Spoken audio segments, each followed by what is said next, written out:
Welcome back, ladies and gentlemen, to the all-time Euro tournament. If you haven't watched the first two episodes, go ahead, click them at the eye thing right now, and that'll take you to a place so you can get all caught up on all the action so far in the tournament. But essentially, since Euros has been pushed back a year and we pretty much got nothing to watch on TV, I thought, why not go ahead and hold the tournament on the virtual pitch? And not just the regular simulation, let's go ahead and take all the greatest players from all-out history, put them on their historic teams, and have them battle it out in an 8-team single elimination tournament to see who truly is the greatest king of all of Europe. And today we got a spicy one because we have the 2nd seed, Netherlands, up against the 7th seed and defending Euros champions, Portugal. Yes, we're going to break down both of these teams, their starting 11, some of the key players, and then we're going to take those two teams, put them into a simulation season in career mode, and see which one finishes higher up than the table to determine who gets home field advantage in the live action match. And then they'll face off. In that match, winner moves on, loser goes home. Stakes have never been high. So if you are excited for today's matchup, go ahead, take your hard erect nimble, smoosh into the like button right now, subscribe if you are new. And we're going to be posting this every Saturday and Sunday at 9:30 a.m. PST as well as 5:30 GMT.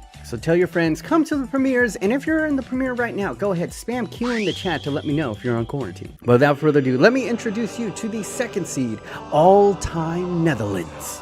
Throughout history, their team is more renowned for being the best squad ever to never win a World Cup. Is that fair to say? They had some of the most talented national teams of all time. They've reached the final 3 times, they've just never been able to get over the top. Although they were able to win the 1988 Euro tournament, so there's that. And the team, if you look over it, is an amalgamation of multiple golden generations. First player starting off, I mean, if you're going to talk about the Netherlands, you have to talk about Johan Cruyff. Cruyff was known for a myriad of reasons. He was an elegant player is probably the best way to describe him. Technical ability, speed, acceleration, dribbling, and vision, but probably his greatest weapon was his mind and his ability to read and understand space. He ushered in the Dutch style of play, known as total football, a style of play developed where players would freely exchange positions. And after his playing days, he took this philosophy and went on to coach at Barcelona, and the styles that you see today in La Liga, as well as a lot of modern football, owes a lot to the Dutch, as well as Johan Cruyff. And if there ever was a player born in the Netherlands that became the physical manifestation of total football, it was this man right here, Ruud Gullit. I know in the last video I said Matthijs was probably the most versatile midfielder ever. Ruud Gullit could probably give him a run for his money. 5-star weak foot, 4-star skill moves, and then a pace of 86. Shooting 91, passing 91, 89 dribbling, 82 defending, and 90 physical. He literally can do everything, and he's a giant. Back in his playing days, you could see him anywhere from sweeper to center forward, aiding his team defensively with his ball-winning ability, but just as quickly he could turn it into attack with blazing pace and technique. On top of that, he was tall and excellent in the air, and possessed nearly infinite stamina. Basically, Gullit was in real life what you do in FIFA when you create your own player and you just put all the stats on max. And then up top, you have Marco van Basten, one of the greatest, most clinical, ridiculous strikers of all time. Just look at this goal. This doesn't even make physical sense. He's coming in at 93 on the right side. We have Regen Robin, lightning quick, and the cut-in god. Then you have Arsenal great midfield maestro Dennis Bergkamp. And then completing the 3-man midfield is Clarence Seedorf, another highly versatile player. In the backline, they have excellent center backs, but they kind of struggle when it comes to fullback. Of course, you have modern-day Virgil van Dijk. I believe he's the only modern-day player that's in the starting lineup. Alongside him is Frank Rijkaard, coming in at 90. And then we're going to play center back Ronald Koeman over at right back because of this. Not only is he 91 rated, he's got 88 crossing for a center back.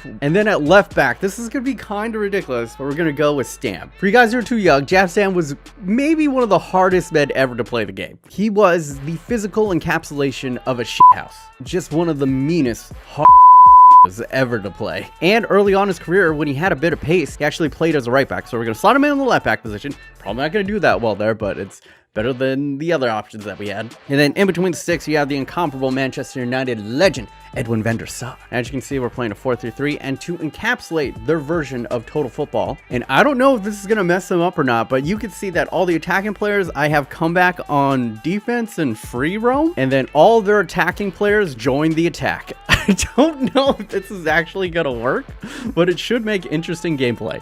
On the bench, you have a couple flashbacks. You got Stecklenburg coming in at 85, you got Durai coming coming in at 84. You got Rafael van der Vaart. Remember this dude coming in at 87. You got Van Brammel coming in at 83. You got Van Bronckhorst coming in at 85. You have Wesley Sneijder coming in at 87. Backup striker is Icon Ruud van Nistelrooy. And then you have backup left back Daley Blind. Icon Kluivert coming in at 91, as well as De Ligt. I know in the first episode, I accidentally left De Ligt on Piedmonte Calcio. I'm gonna be honest, a lot of things were going on. It was a brain fart. I apologize. And maybe I was being a little bit racist because I saw a white guy on the Italian team and I was like, makes sense. With the all-time Netherlands side coming in with an attack of 91, a midfield of 89, and a defense of 87. Which I don't understand how that makes sense. I'm guessing a couple players playing out of position reduces it a little bit, but I mean the lowest rating on this entire starting 11 is 90.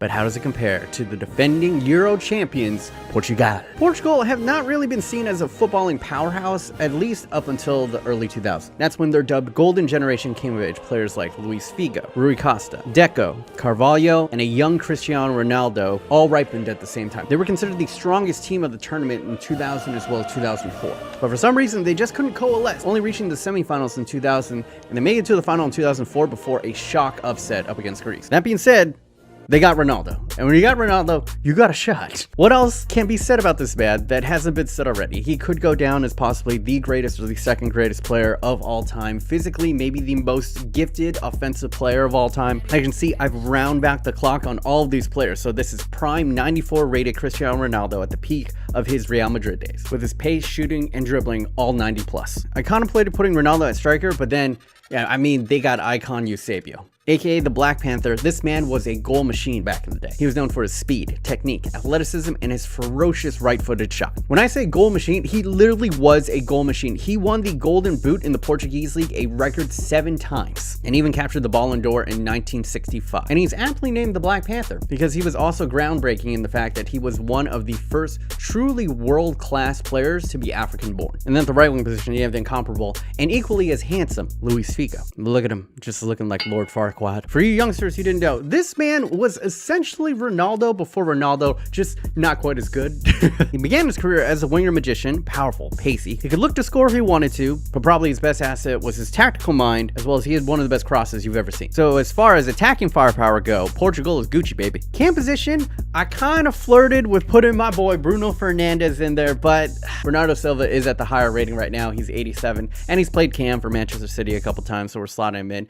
Then completing the midfield, you have Icon Deco as well as Rui Costa. The back line, specifically the fullbacks, is where Portugal gets in trouble. I scoured through all the FIFAs and the FUT whizzes and everything dating back to FIFA 07, and I could not find anyone better to play right back than João Cancelo. And then there was pretty much no one at left back. Like, yeah, you could play Guerrero, but he only comes in at like an 83, so we're gonna put Pereira in there for now. Center back a little bit better. You have the ferocious Pepe coming in at 88 back in the day, as well as Carvalho, who is a monster and legend, probably gonna get an icon card soon enough. And then keeper as well, not the strongest for Portugal, but you know, 85 is respectable for Anthony Lopez. Then on the bench, you got a bunch of modern day players, Rui Patricio, you got Pizzi, you got Bruno Fernandes, you got flashback Nani, João Moutinho, flashback Quaresma, coming in at 89. When was Quaresma this good? And then you got Pereira, throwback Mira, Carvalho, throwback Danny, as well as Nelson Semedo. And for their formation and tactics, I'm basically setting them up the same way that they played in the previous Euro tournament. With all-time Portugal coming in with an attack of 91, a midfield of 86,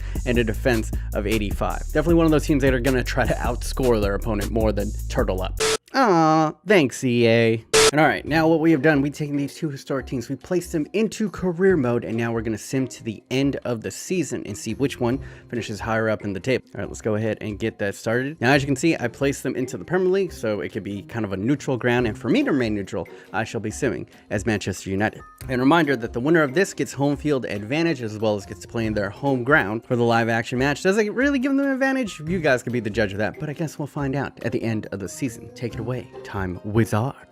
Go, Time Wizard! All right, boys, we said on June 1st of 2020. Let's see how the players did at the end of the season. Okay, first up, he's showing his class. Johan Cruyff coming in, winning the Golden Boot for the Netherlands with 26 goals. Second place, though, very surprising, Marcus Rashford coming in. And then Iron Robin going ahead and timing up with 24 as well. You can see in 5th place, you got Eusebio coming in with 22 with Luis Figo, coming in 6th place with 21. And then Cristiano Ronaldo, a little bit surprising, coming in all the way down in 13th place, as well as Dennis Bergkamp coming in 15. Assists, once again, Netherlands take it. Ruud Gullit coming in with 30 13 assists. Deco coming in 2nd place with 9. Clarence Seedorf coming in 5th place. Luis Figo in 6th place. And Johan Cruyff coming in 8th place. And once again, this is uber domination from the Netherlands. Edwin van der Sar coming in with 26 clean sheets. The next closest was David De Gea coming in with 19. And then poor Rui Patricio. Interesting here. Rui Patricio as well as Anthony Lopez do end up on this list with a combined 24 clean sheets in between them. Although, now that I look at it here, Stecklenburg also on here contributing 5. So that pushes Edwin van der Sar at the Netherlands total up to 31 clean sheets. So yeah,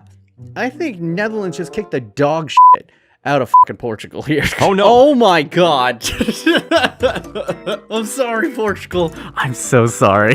This is the first time, maybe in history, I've ever seen where I had 2 of these competing super teams and they didn't finish 1 and 2. All-time Portugal finished in 3rd place behind Manchester United. Although, to be fair, let me show you this. This is not a normal Manchester United side. It's a United side that also features Rio Ferdinand as well as Paul Scholes. So, but yeah, all-time Netherlands went goddamn perfect. 38 games played, 38 games won. 0 draws, 0 loss. I've never seen this before. They scored 116 goals and allowed 6. They allowed slightly more goals than I have inches in my penis. Scoring the optimal amount, 114 points. Literally doesn't get better than this. Suck it, Arsenal. Manchester United come in 2nd place with 96, very respectable. And all-time Portugal come in 3rd place with 94. So with Netherlands being this dominant in the simulation, you know they're about to get knocked out. Well, I guess we'll find out. Let's take it to that. Go time wizard! So now here we go. The live action match. The Netherlands won, so they're going to have home field advantage as well as be playing in Johan Cruyff. Johan Cruyff is going to be playing in Johan Cruyff Arena. It's going to be on legendary difficulty, CPU versus CPU. I'm not going to touch anything. And here we go. As we see these 2 historically great teams stride out onto the pitch. Look at that. Johan Cruyff captaining his side, Cristiano Ronaldo on the other side. This is going to be epic. Beautiful. Luis Figo, Eusebio, Deco, Portugal in their classic red. And then you have the Dutch and the Ajax alternative, which kind of mirrors the Netherlands alternative kit that's like blue and orange. But without further ado, ladies and gentlemen, number 2, Netherlands. Can they break their curse up against defending champions, Portugal? Winner moves on, loser goes home. Let's get it. Cristiano Ronaldo, his first touch of the game. He's getting tracked there. Cuts inside. Oh my god, he automatically goes for it. Marco Van Basten looking around. Laying it up to Seedorf! And Anthony Lopez called into action the first shot on target. Look at this. Beautiful layoff there. No one closes him down. And an absolute missile. Taking the hands off of Lopez. What's he going to do? Showing his pace here. No one can quite catch up to him. Laying it off to Jap Stam. Not the greatest cross in the world. Oh no. Oh, but Pepe makes a meal of it. Seedorf puts it in! Oh my god! Pepe tried to clear, but that was an absolute calamity in the back. This is not the prettiest goal you're going to see. Jap Stam just sends it in. Pepe is right there. I think Van Basten went for the spectacular, and then it finds the noggin of Clarence Seedorf at the back post completely unmarked. Oh my goodness. Down the line there. Ooh, João Cancelo, excellent spot to send in the cross if he wishes. Got the step on Jap Stam.